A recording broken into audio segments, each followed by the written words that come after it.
My fellow Purdue fans, we should have known from the very beginning as soon as this video hit the internet that we were in for some deep trouble with this Purdue football team. I mean, this video is so corny, it's almost as bad as my YouTube intro. CJ Flyer back to fire another YouTube video. Finally, this game has been out for like 2 months now. We've been talking about it a lot in the community posts on this channel, but finally we are here with the very first episode of our very first College Football 25 Dynasty playthrough, and we're going with none other than my favorite team, the Purdue Boilermakers. By the way, how in the world are they an 84 overall? I set the rosters to be the current day active rosters. They should be more like a 64 overall. I don't know if EA's been watching them play or not, but they're pretty bad. In fact, they're quite easily probably the worst team in the Big Ten, tied with UCLA at this point. I'd give UCLA the upper edge. That's how bad Purdue is right now. But we're going to run as the head coach for the Purdue Boilermakers, replacing Coach Walters at the lead. And looking at the backstories here, I've played one Dynasty myself offline, not recorded for YouTube in the past couple months. I do prefer Recruiter, and that is the one we're going to end up going with here. Obviously, there's pros to some of these others, and obviously you can mix and match skills and pull skills from different parts of these different trees, but I think Recruiter is going to be what we need to do here with the Purdue Boilermakers because, you know, as far as building the talent we currently have, I'm not really too concerned. The problem is we're in the Big Ten, and we're competing with the likes of Michigan, Ohio State, Notre Dame. Notre Dame's not in the Big Ten, but, you know, just geographically speaking, there's so many powerhouse schools in the nearby area that we're just going to have to go for it. As you saw there a moment ago, we went with the Hagrid build for the coach. The coach just physique do not match the stats that you put in, so I just went for the max height and the max weight just for the lulz. And as you can see, the history of this team, oh my goodness, yeah. We had a good run. I actually last attended Purdue back in 2018, and you know, not the best, but that was the year that they got the upset win at home against Ohio State. That was a great time. And with Coach Brom at the helm, you know, things were still looking good once, you know, play resumed later in the pandemic. And then as soon as Brom left, things just started going way downhill with Coach Walters. Obviously, Brom took a lot of his players. You know, they transferred over to Louisville, which is where he ended up coaching. That being said, that's why I think we need to go all in on recruiting here and build up this program as fast as we possibly can. And oh my goodness, the EA gods have spoken to me. I don't know how this happened, but somehow the #1 prospect in all of the game, the left tackle here from Brownsburg, Indiana, just outside of Indianapolis, decided, hey, I want to go to Purdue. They are my #1 pick at the current moment. I could not believe my eyes when I saw that. The odds of that happening, I'm pretty sure, are astronomical because that is just, I don't know, I haven't seen that yet. That was pretty crazy. So obviously we're going to go ahead and recruit that guy. We're going to target him.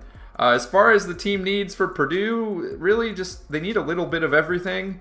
And then especially needing some linebackers. We're already a little bit thin at the linebacker position here, especially at the outside linebacker. I'm not really sure how that happened. Somehow we ended up with 13 wide receivers and only a handful of linebackers. I'm not sure who's doing the recruiting for Purdue in real life, but they really messed up big time. So that being said, that left tackle we're going to be targeting. And then there's one other player here, a 6'5" scrambling quarterback. Oh man, that just sounds so enticing to me. He's not, you know, on anywhere on the interest meter yet, so we're hoping to get in his top 10 after this opening week here. Now, besides those two players, we are going to target some other 5-star players and some other 4-star players in addition to them. I'm not really too concerned about any of the 3-star, 2-star players at this moment. For anyone that's played this game before, you already know you can wait a few weeks before you start targeting those guys. I'm just kind of, you know, throwing feelers out there. We're just going to throw scholarships at these 5-star players and see who we're able to attract to their top 10. I mean, I don't have high expectations, but if we could get even just one 5-star recruit in this season, I'll be thrilled. Now, as you can see on the screen, I am doing some scouting for the 3-star recruit that we have on our board currently and some of the 4-star recruits. Don't have enough hours to really scout everyone on this entire list, but just trying to hit the guys. You know, even if some of these players come up as red gems that are 5-star recruits, I'm still going to go for them because let's be honest. I mean, Purdue needs the 5-star recruits. It doesn't matter if they're like a low-tier 5-star recruit, a high-tier 5-star recruit. We need the 5-star recruits on this team. So that's totally fine. But as far as like the 4-stars, just knowing who should be a higher target on our list, if there's a 4-star green gem versus a 4-star red gem, we're going to go for the greens before we start putting hours towards the reds. So that's why we're doing that. And then, of course, you want to save around 175 hours to offer everyone a scholarship here in the preseason.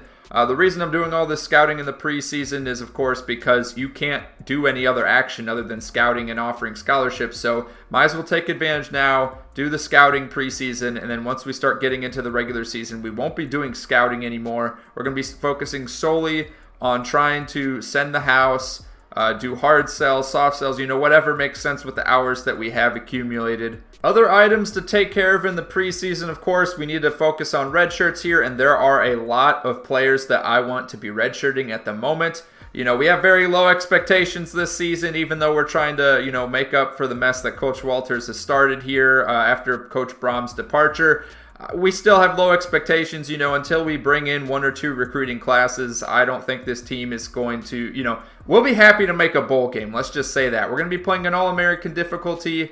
So not the hardest, but not the easiest either. And I'm not the best college football 25 player that ever played. I make quite a few mistakes myself. So, expect to see some kind of volatility throughout the season. Should make things pretty exciting. Now, fast forwarding to week 0, the week that Florida State and Georgia Tech are going to be playing in Ireland.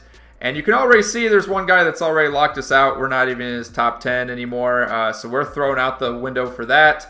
But we do see some of these other players garnering some interest. The left tackle that we saw that had us at first, he did fall down a little bit. We're now his 3rd choice. But no worries. No worries at all. We're only just starting the process.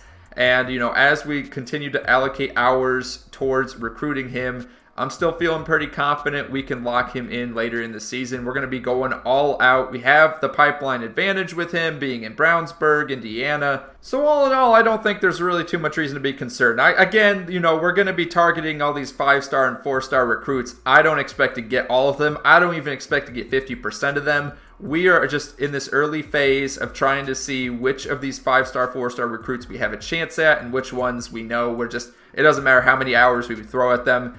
We're just not going to garner enough interest for them to want to join Purdue University. And then we can, turn around and focus our attention on some of those 3-star recruits and 2-star recruits, which, again, we're not going to lose interest on them because they're going to be so far behind in the process. It won't really be until, I think, like week 6 or 7 that we'd even consider to start looking at sending some hours their way. So next week, week 1, we will be going up against FCS Midwest, which of course in real life was Indiana State. Unfortunately, we don't have the FCS schools in the game, and I'm too lazy to use the team builder to get Indiana State incorporated into this Dynasty file because in future seasons, unless we just want a guaranteed win, I don't think we're going to be scheduling many games against FCS schools. I just don't think that's very fun. What's the point, right? At least have fun playing against different Division I schools, against different conferences and whatnot. So this will be the only season I believe we'll be facing up against an FCS school unless we desperately need to add a win to the schedule, which the way we're going about things right now, we are trying to become competitive as fast as possible here. Now, as far as what you can expect for future episodes of this Purdue Dynasty series, every episode we're going to be showing highlights from at least one of the games on the schedule, in addition to highlighting some of the recruiting actions that occurred during the week, any points spent on coaching abilities,